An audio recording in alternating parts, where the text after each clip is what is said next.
Thought I'd take a walk today, go around down through there, circle around, come back out. So this is the cabin behind the main house, one bedroom and a bath. And this is the garage shop area. It's about 3.5 cars inside. And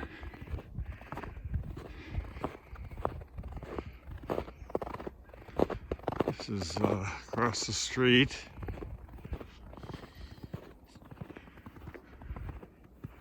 Front yard. This is the main house.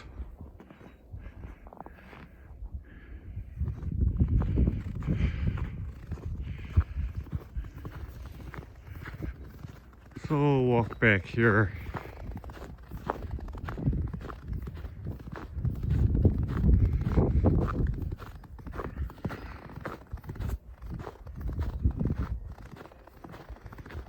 Old beat up Quonset hut, and we replace that. Storage, fenced in storage behind the garage here.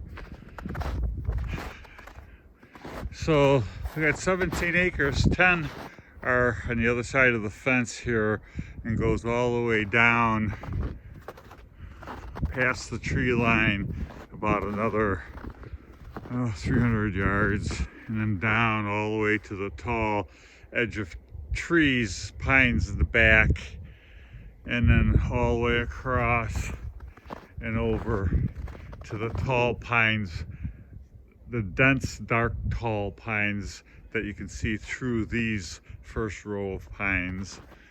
That's 17 acres. So it's 7 acres on the main house and 10 adjoining.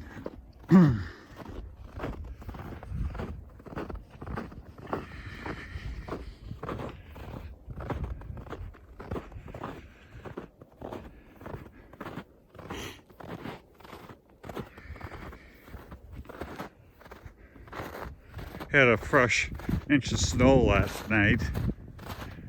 It's quiet. This used to be production pine property.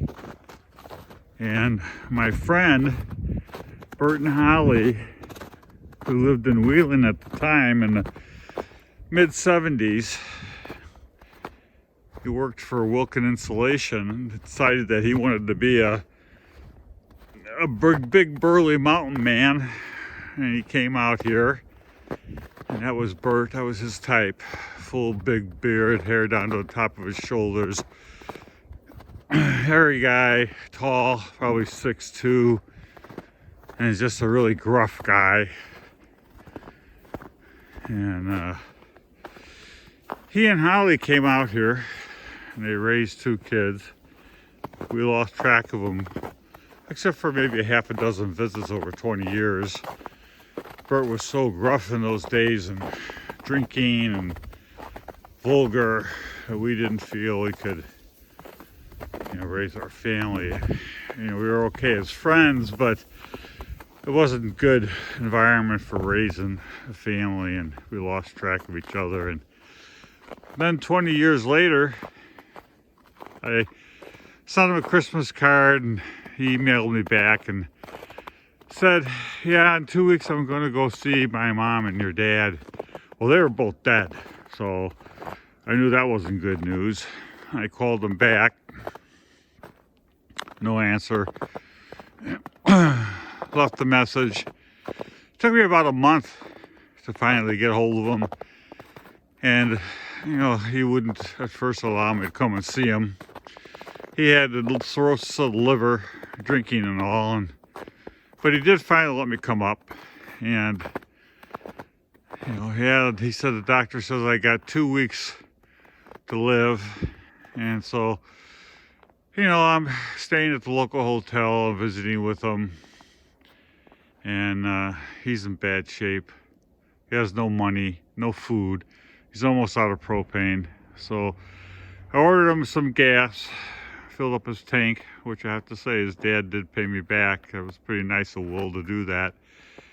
And then, got him some food and over the course of the next month or two, I got him, helped him fill out the paperwork for disability, Social Security. He got I don't know, $1,600 a month. But in the meantime, the bank had taken away his house and given him an eviction notice. So talked it over with the wife and decided we'd buy his house from the bank, buy it back. I did.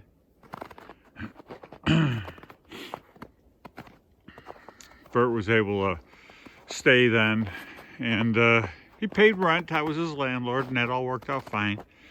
We came up with an arrangement, and when he died a year and a half later, he just stopped taking his pills and his medicines, and he decided he'd had enough, and didn't take long. And you know, he left me his home furnishings and what was in his shop, and that was nice because Bert was a fabricator and a mechanic, and so we had the same skills and interests, and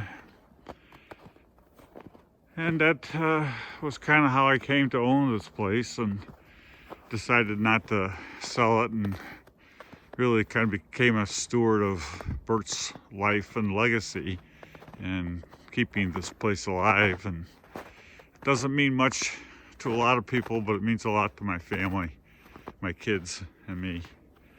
And now it's become part of our legacy, and we're happy to have it. So that's a little bit of the history of the property. It's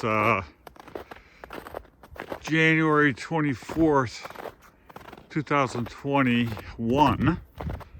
And so we're talking back, you know, when Bert first came out here, it was 1977, I think. And this cabin back here was really nothing more than a one-car garage-sized room, hunter's lodge, I guess maybe you'd call it, a hunter's cabin.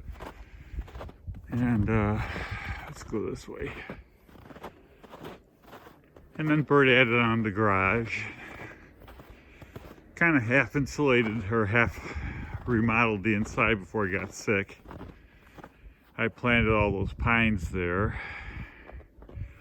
cleared away all these trees, opened it up, cleared away all this stuff back in here.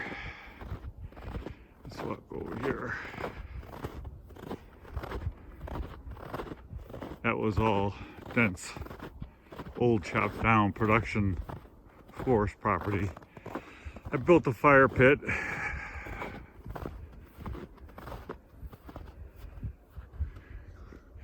Have a driveway opening over there.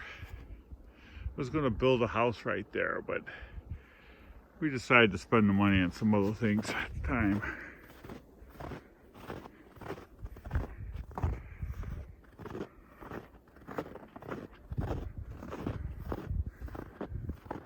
I put a well in over here. We got two wells on the property. One septic tank under here, under there. And back over on the other side of the trailer is another septic tank. And